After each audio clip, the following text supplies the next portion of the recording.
Ernakulam south railway സ്റ്റേഷനിൽ നിന്ന് 60 kilo കഞ്ചാവ് പിടികൂടി.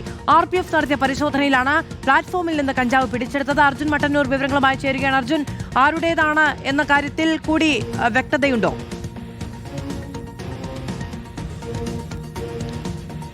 മാധു, നിയമസഭാ തെരഞ്ഞെടുപ്പിന്റെ വോട്ടെണ്ണലിന്റെ പശ്ചാത്തലത്തിൽ റെയിൽവേ സ്റ്റേഷനിൽ കേന്ദ്രീകരിച്ച് RPF വ്യാപകമായ പരിശോധന നടത്തി വരികയായിരുന്നു. ഇതിന്റെ അടിസ്ഥാനത്തിലാണ് എറണാകുളം സൗത്ത് റെയിൽവേ സ്റ്റേഷനിൽ ഇന്നലെ രാത്രി 2 മണിയോടുകൂടി RPFന്റെ പരിശോധന ആരംഭിച്ചത്. ഏതാണ്ട് 4 മണിയോടുകൂടിയാണ് 4ാമത്തെ പ്ലാറ്റ്ഫോമിൽ സൂക്ഷിച്ച നിലയിലുള്ള കഞ്ചാവ് പൊതികൾ കണ്ടെത്തിയത്. നിരവധി പൊതികളിലായാണ് 60 കിലോയോളം കഞ്ചാവ് സൂക്ഷിച്ചിരുന്നത്. ഏതാണ്ട് വിപണിയിൽ 30 ലക്ഷം രൂപയോളം വില വരും എന്നാണ് RPFന്റെ കണക്ക്. പക്ഷേ ഇതാരാണ് എത്തിച്ചത്, ഏത് ട്രെയിനിലാണ് കൊണ്ടുവന്നത് തുടങ്ങിയ കാര്യങ്ങളും തന്നെ വ്യക്തതയില്ല.